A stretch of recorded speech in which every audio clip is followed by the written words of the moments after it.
This is the Wheel of Time Spoilers podcast. Your hosts are Seth Jacobson and Patrick Heiler. Hi, I'm Seth. And I'm Patrick.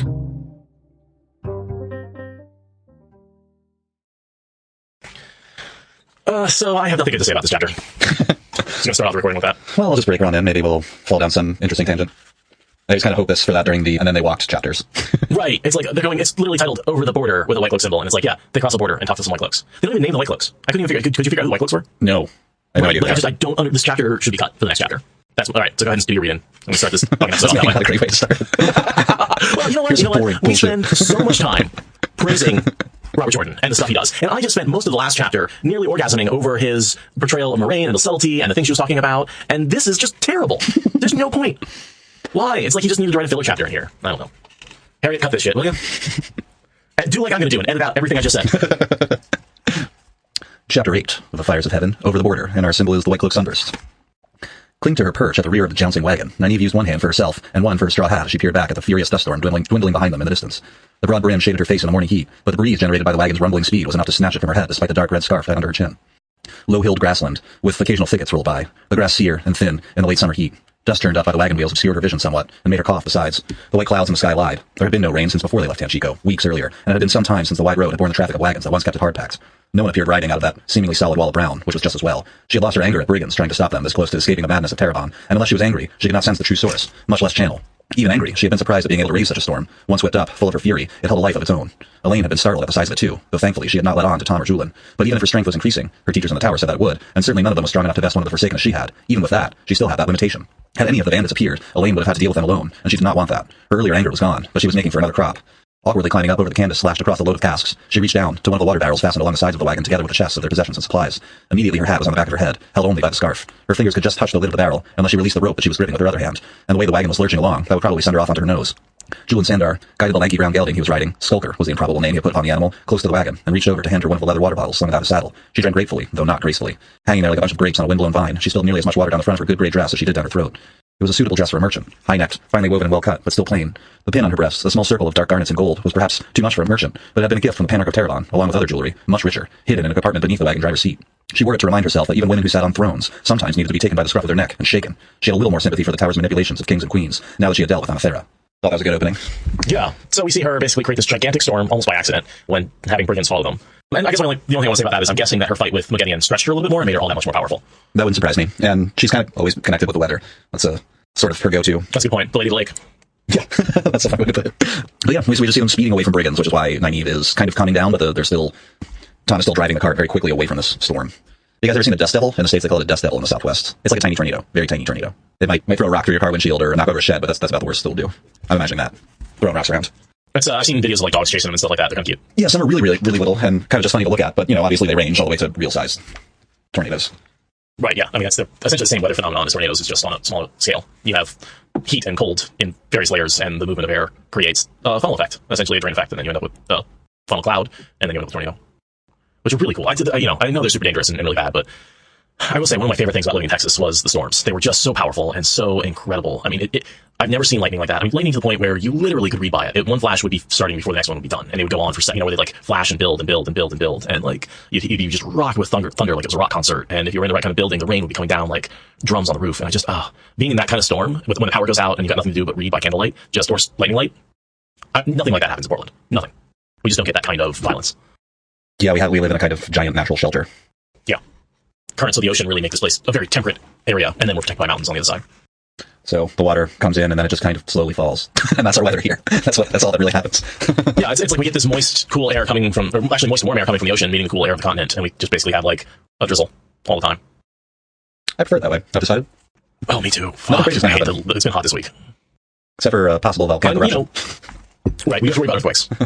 The big one is still something people worry about, but in terms of global warming, we're pretty good. Yeah, hopefully. We'll see. We're relatively high, and we have a lot of water, all that kind of stuff. Anyway, so they're leaving Terabon. They're traveling back to the White Tower, having successfully completed their quest to rid the world of the Sad Bracelets, even though technically that they haven't been, because Baeldon fails his quest to dump them in the ocean. And also, don't they have one of the seals as well? So Moraine has 2 packed up in the barrels. Yes, we see a bit about Nynaeve's impressions on Amathera, which aren't good, but that Amathera was so keen on getting them the hell out of Terabon that she, Tanchico rather, that she offered to buy them a boat to get them out.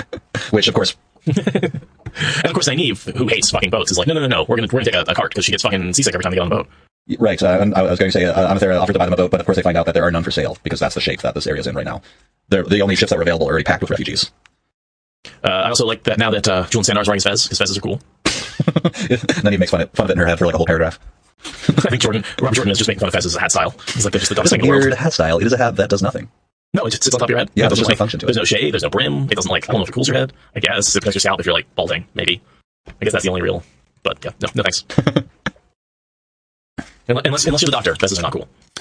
We see Nynaeve observe maybe the sort of beginning of Elaine's flirting phase with Tom, or that weirdness. I was going to say, I didn't really notice that start earlier. When did she start snuggling with him? That seems kind of out of nowhere. Did I miss that in the earlier chapters? No, I just didn't want to say this was the definitive beginning, but I think that she was starting to...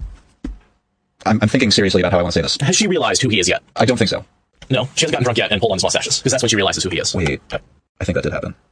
Yes, the nice young man gets her drunk, and she stumbles upstairs. And she they have a pretends not to conversation. remember. Yes, that's right. But she remembers. But I feel like that's when she starts to kind of catch these fond feelings that she doesn't know what to do with for a couple months, and that's how I sort of sum that up in my own head. Yeah.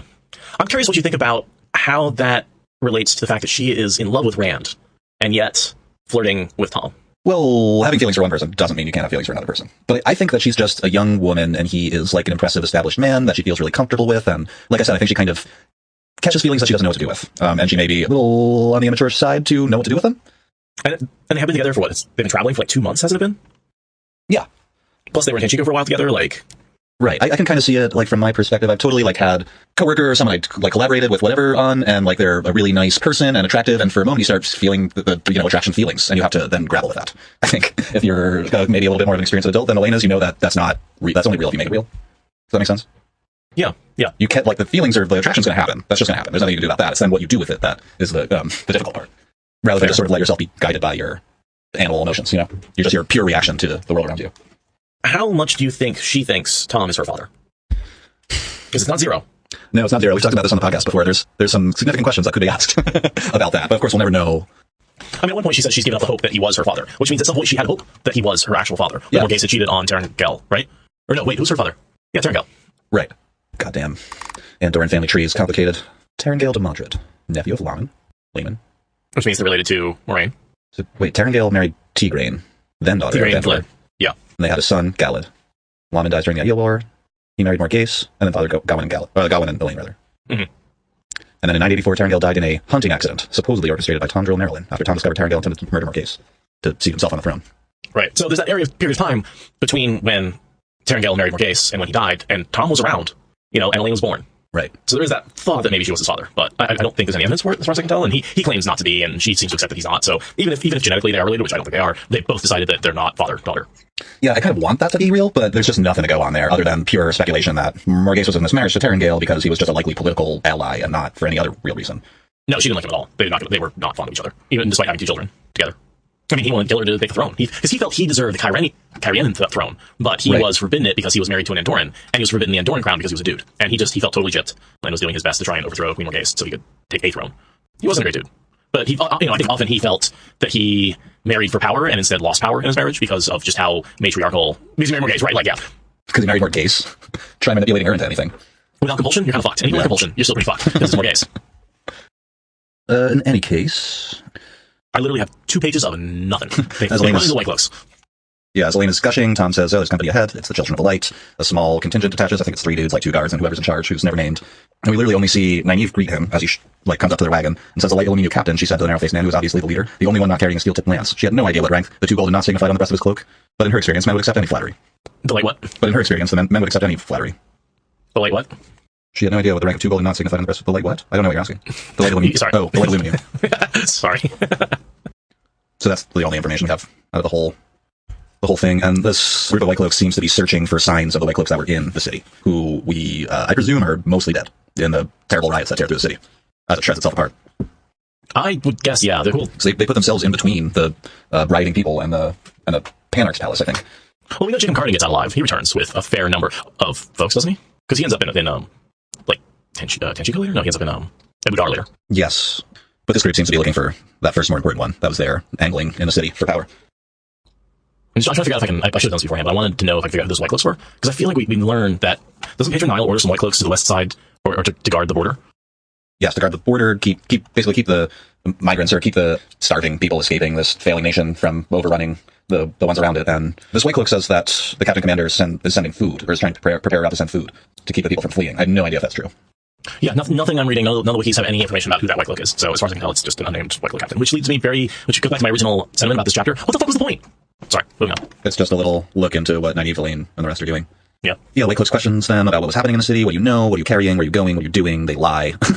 And seems sufficient. She gets nervous because they're looking for Aes Sedai, and she's got the ring. At the end, Elaine kind of chimes in, have you come to move the border? Elaine asks suddenly and coolly, because Elaine hates White Cloaks, and she knows that the real reason they're probably there is to actually move the border. And she's addressing them as daughter heir, Elaine. Yes. And they're like, who's this random ass dye merchant addressing us like a freaking queen? He's like, sorry, my sister sent me this dumb teenage girl to look after, just ignore her. And the captain's like, oh, no, I guess so, okay, fine. Which is supposed to be quick response to Elaine most of the time. The White Cloak stared at them a moment longer, then said, the Lord Captain Commander sends food into Tarabon. Otherwise, we would have Tarabon or vermin over the border, and stealing anything they could chew. Walk in the light, he added, before swinging his horse to a gallop, back to the head of the column. It was neither suggestion nor blessing. Elaine and Nynaeve yell at each other. Tom tells them to both shut up. Right. You can see that the pretty tense, yeah. Yeah.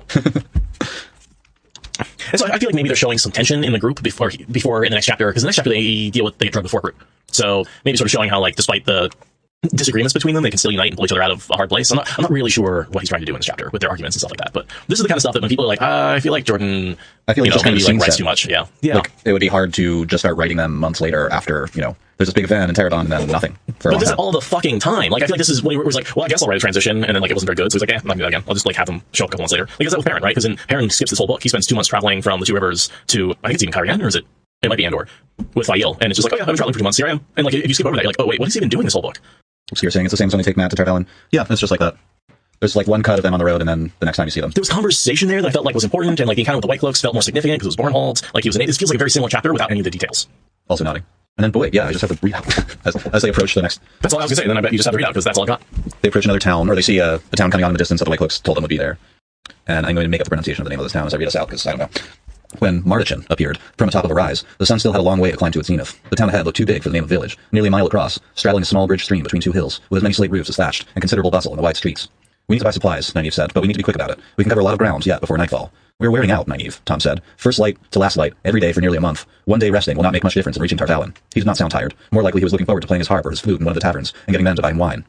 Julian had finally brought his mount close to the wagon, and he added, I could do with a day on my feet. I do not know whether this saddle or that wagon seat is worse. I think we should find an inn, Elaine said, looking up at Tom. I've had quite enough of sleeping under this wagon, and I would like to listen to you tell stories in the common room.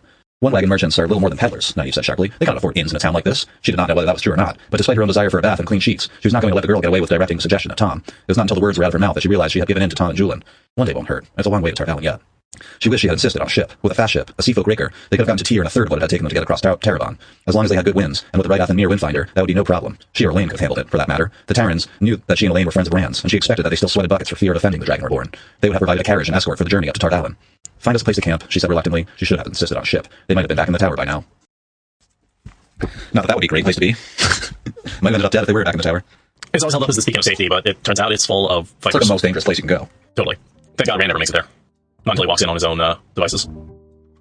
Walks in on his own devices? There's one point where like he walks in to talk to Egwene, like right before the last battle, like he went like 12. He, like walks in the White Tower and is like, meet me on the field of Marilor. Oh, I see what you mean. Yeah, after Rand's gold. But that is the first time he enters the White Tower, despite leaving the Two Rivers to go to the White Tower. that was his first destination. He never makes it until not until the last book when he's like, all right, Egwene.